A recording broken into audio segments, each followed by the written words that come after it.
Assalamualaikum warahmatullahi wabarakatuh. Waalaikumsalam warahmatullahi wabarakatuh. Perkenalkan, nama saya Miftahul Surur dengan NIM 1801111000182. Di sini saya akan mempresentasikan tentang pelanggaran tentang jual beli jabatan ASN di Kabupaten Jombang. Untuk pembahasannya kita beralih ke slide berikutnya. Oke, kita akan membahas tentang bagaimana kasus suap jual beli jabatan di Kabupaten Jombang bisa terjadi. Pertama, kasus suap pengisian jabatan tidak hanya terjadi di instansi pemerintah pusat, melainkan juga pemerintah daerah. Khususnya yang terjadi di sini adalah di Kabupaten Jombang. Hal ini menunjukkan meritokrasi belum berhasil di Indonesia.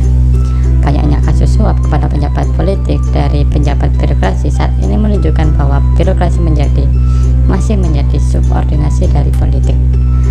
Penjabat birokrasi di berbagai instansi menggantungkan karir dan jabatannya bukan pada keahlian dan profesionalitas, akan tetapi justru di lain pihak pejabat politik menyambut hal ini, mengingat birokrasi merupakan suatu sumber daya yang mempunyai nilai yang sangat penting karena memegang program, sumber dana, dan sarana prasarana yang menguntungkan bagi kepentingan politik.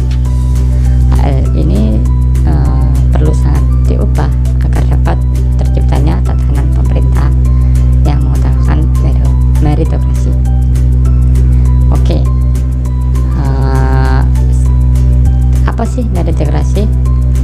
Meritokrasi atau sistem merit dan berdasarkan Undang-Undang Aparatur Sipil Negara adalah kebijakan dan manajemen ASN berdasarkan kualifikasi, kompetensi, dan kinerja secara adil, wajar, dengan tanpa membedakan latar belakang politik, ras, warna kulit, agama, asal usul, jenis kelamin, status pernikahan, umur, dan atau kondisi kecacatan. Oleh karena itu, lahirlah Undang-Undang Nomor 5 Tahun 2014 tentang Aparatur Sipil Negara yang merupakan harapan bagi pemerintah yang lebih baik. Terdapat dalam undang-undang tersebut kontradiksi dan dengan asas efektif dan efisien yang mengamanatkan lahirlah sebuah lembaga baru, yakni Komisi Aparatur Sipil Negara atau disebut KASN. Sesuai dengan pasal 27 Undang-Undang Nomor 5 Tahun 2014 yang menyebutkan KASN merupakan lembaga non-struktural yang mandiri, bebas, dan intervensi politik. Nah, KASN sendiri pada dasarnya memiliki fungsi mengawasi pelaksanaan norma dasar, kode etik, dan perilaku aparatur sipil negara, serta penerapan sistem merit dalam kebijakan dan manajemen aparatur sipil negara dalam instansi pemerintah. Apa saja sih jabatan-jabatan yang ada dalam ASN? Nah, ayo kita bahas. Menurut pasal 13 Undang-Undang Nomor 5 Tahun 2014 tentang aparatur sipil negara, jabatan dibagi menjadi 3, yakni 1. Jabatan administrasi, 2. Jabatan fungsional, dan yang terakhir adalah jabatan pemimpin tinggi, di mana ketiga jabatan tersebut mempunyai tugas dan wewenang masing-masing yang diatur dalam Undang-Undang ASN. Nah, lalu kita lanjut ke pembahasan bagaimana permasalahan yang ada di Kabupaten Jombang. Ayo, oke. Dikutip melalui jawapos.com, dengan dugaan praktik jual beli jabatan di Pemkab Jombang sudah senter terdengar sejak dulu. Meski di awal sangat sulit dibuktikan, namun seiring berjalannya waktu kasus jual beli jabatan mulai terungkap. Hal ini disampaikan oleh Koordinator Forum Rembung Masyarakat Jombang atau yang disebut FRMJ. Beliau berpendapat bahwa memang sejak dulu sudah sangat senter terdengar terkait dugaan jual beli jabatan. Dia berharap kejaksaan dan kepolisian melakukan pengusutan terhadap praktik jual beli jabatan tersebut.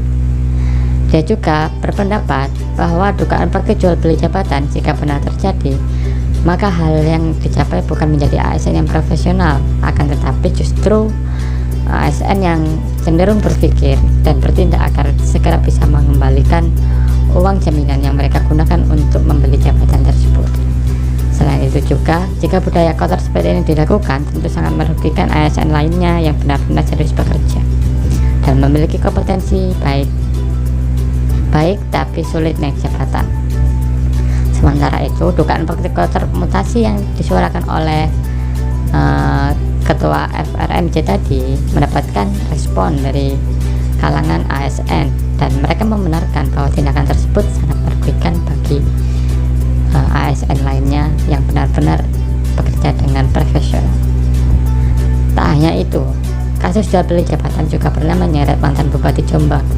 Pada tahun 2018, Komisi Pemberantasan Korupsi atau yang biasa disebut KPK menetapkan mantan Bupati Jombang sebagai tersangka dalam kasus suap terkait perizinan pengurusan jabatan di pemerintah daerah Kabupaten Jombang.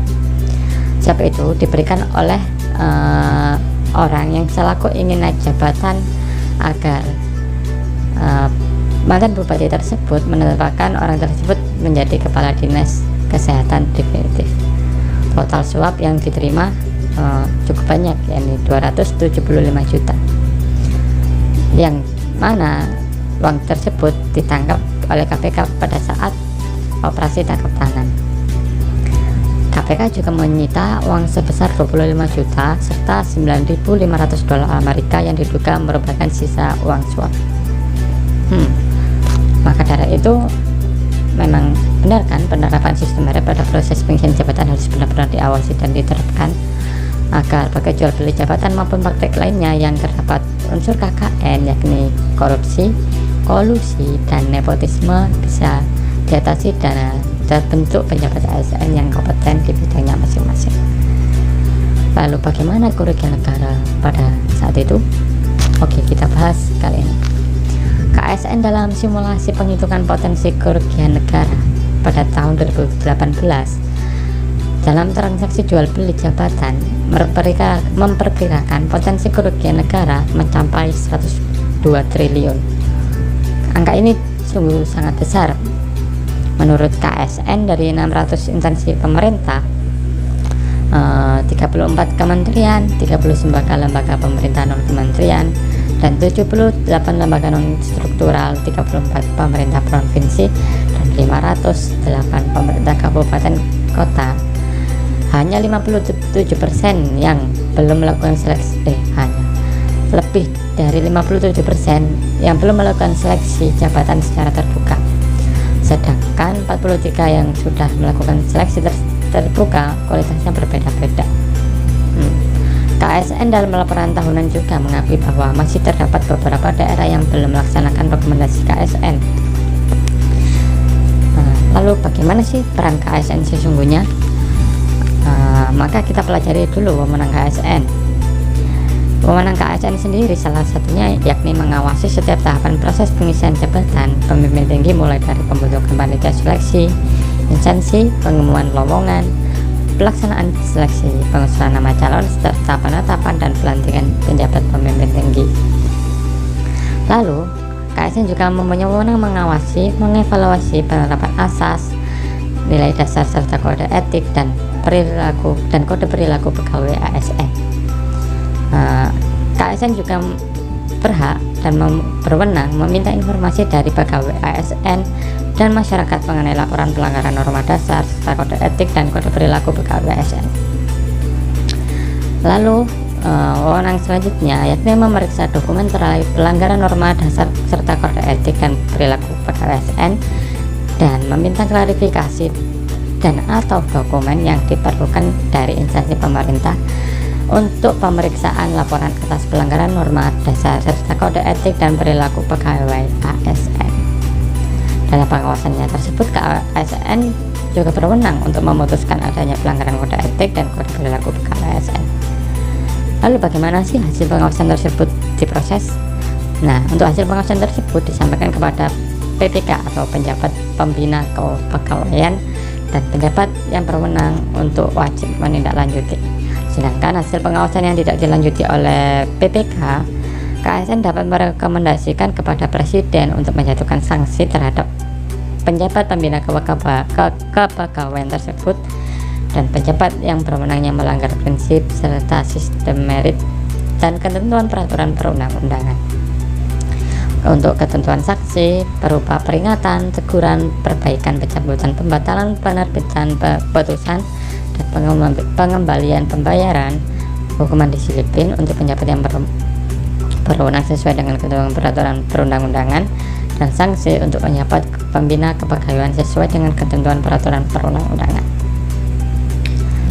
Jadi dapat disimpulkan bahwa masih banyak sekali sistem merit pada saat pemilihan, pelanggaran sistem merit pada saat pemilihan dan pengangkatan jabatan ASN, baik dari pemerintah pusat maupun pemerintah kabupaten maupun kota. Maka dari itu sangat dibutuhkanlah peran dan konsistensi Komisi Aparatur Sipil Negara yang merupakan lembaga non-struktural yang mandiri, bebas dari intervensi politik untuk menciptakan pegawai ASN yang profesional, berkinerja, memberikan pelayanan secara adil, netral, serta menjadi berkat dan pemersatu bangsa sehingga perwujudan birokrasi yang baik bisa terwujud. Oke, mungkin itu yang bisa saya sampaikan. Wassalamualaikum warahmatullahi wabarakatuh.